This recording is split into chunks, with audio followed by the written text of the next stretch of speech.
Rizolatga to'la dunyo boylar ko'zim,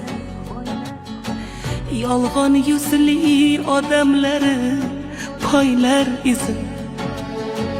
Xatolarim shaytonlarga to'nkab o'zim, banda manda deya yurgan inson menman. Kechir meni yo Allohim, kechir meni. Sendan qochgan yana senga qaytar oxir. Mahshar kuni tavbasini aytar oxir. Shular kabi bo'lib qolmay deyman axir. Ikki yo'lning orasida sarson menman.